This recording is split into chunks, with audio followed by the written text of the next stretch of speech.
Hello students, थोड़ी पीछे हो जाओ। आप सभी अपनी क्लास को पास करके नई क्लास में आए हो, तो इसके लिए आप सब बधाई के पात्र हैं। और जो बाय चांस जो बच्चे रह भी गए हैं उस क्लास में, सपोज करो 9th के बच्चे, कुछ बच्चे हो सकता है उसी क्लास में रह गए हों, तो इसमें भी कोई हताश होने की ज़रूरत नहीं है। कई बार किसी हार के पीछे भी एक जीत छिपी होती है। आज मैं तुम्हें मैथ का चैप्टर करवाने जा रही हूँ, लेकिन उससे पहले तुम्हें कुछ बातें बताना जरूरी है। कई लोग ये मानते हैं कि मैथ बोरिंग सब्जेक्ट है। मैं भी ऐसा मानती थी, लेकिन वो हमारे मैथ को हो या कोई भी सब्जेक्ट हो, तभी तक बोरिंग है जब तक हम उसे करने का तरीका नहीं आता। मैं कहती हूँ मैथ से ज़्यादा इंटरेस्टिंग सब्जेक्ट कोई भी नहीं है। तो इसलिए नहीं कि मैं मैथ की लेक्चरर हूँ, लेकिन इसलिए क्योंकि मैथ को करने का ढंग आना चाहिए।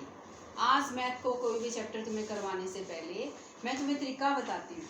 कोई भी सब्जेक्ट है, चाहे मैथ है, चाहे हिंदी है, चाहे इंग्लिश है, जब भी हम कोई चीज़ नई चीज़ करना चाहते हैं तभी करनी चाहिए कि हम हमेशा आसानी से मुश्किल की तरफ जाएं।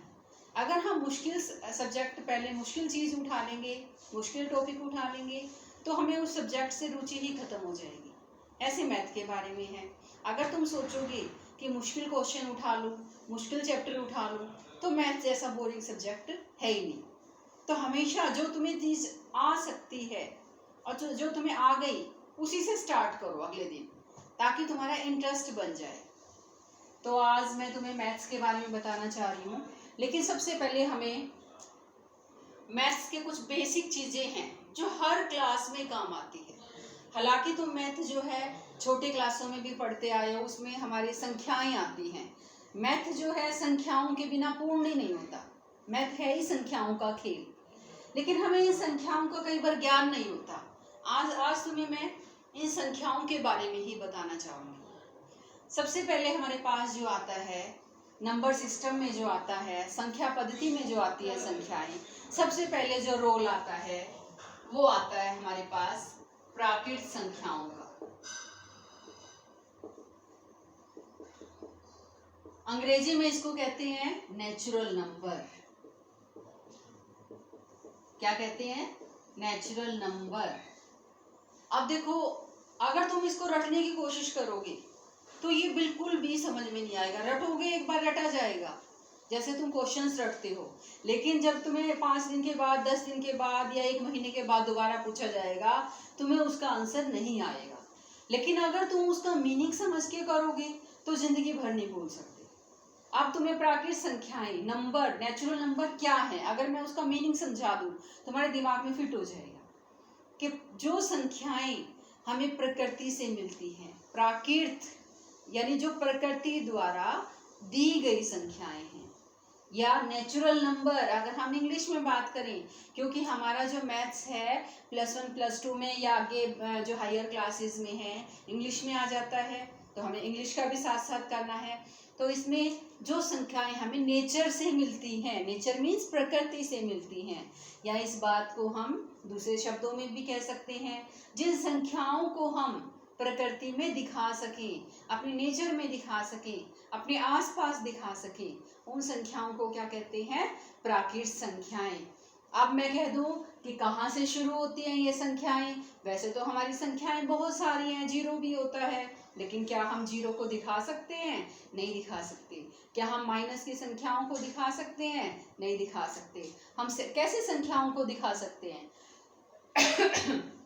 जैसे मैं कह दूं कि ये 2 लड़कियां बैठी हैं, दिखा सकते हैं हम।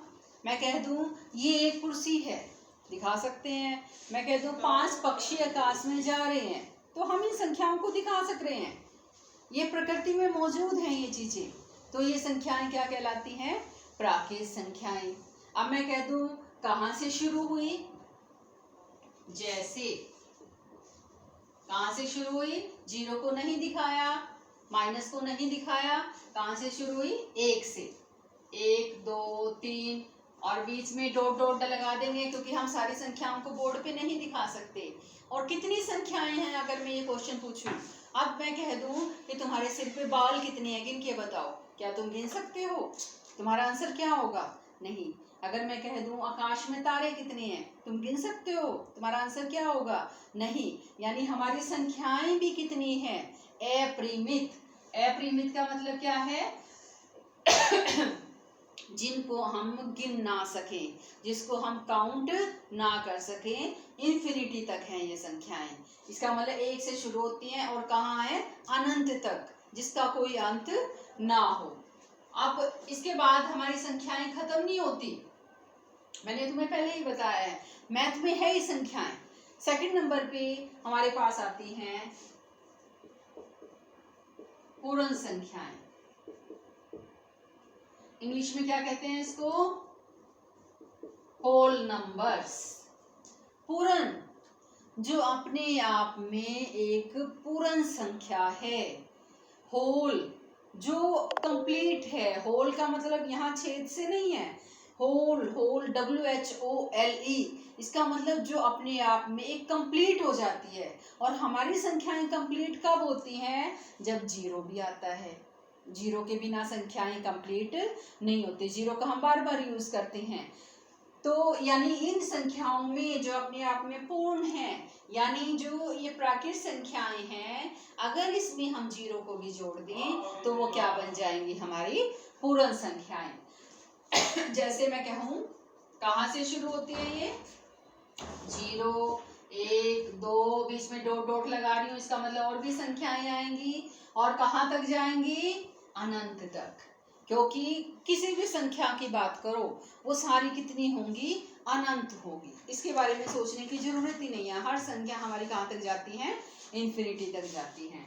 यानी ये जो फैमिली है पूर्ण संख्याओं की, होल नंबर्स की, ये प्राकृत संख्याओं की फैमिली से थोड़ी बड़ी है। कैसे बड़ी है? क्योंकि इसमें एक मेंबर और जुड़ गया। अब तीसरे नंबर पे है हमारे पास पूर्णांक संख्याएं। इंग्लिश में कहते हैं इसको इंटीजर्स। अब बात आ गई कि जब भी हम संख्याओं का जिक्र करें, केवल क्या पॉजिटिव नंबर से काम चल जाता है? क्या जीरो से काम चल जाता है? जब तक माइनस की संख्याएं ना हो, उसके बिना वो संख्याएं क्या रहती है? अधूरी रहती हैं। पूर्णांक, जो अपने आप में पूर्ण अंक हो, दो शब्दों से मिलकर बना है पूर्णांक।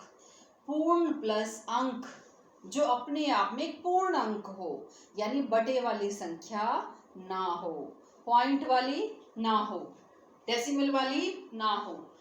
इसमें अब कौन सी आएगी संख्याएं? इसमें ऋणात्मक संख्याएं, जीरो भी आएगा, और पॉजिटिव नंबर्स भी। यानी माइनस की संख्याएं कितनी होंगी? वो भी अनंत होती हैं। यानी माइनस इन्फिनिटी से, यानी माइनस अनंत से लेके, जैसे और भी आएंगी बीच में, -3, -2, -1, 0, 1, 2, 3, और कहाँ तक जाएंगी?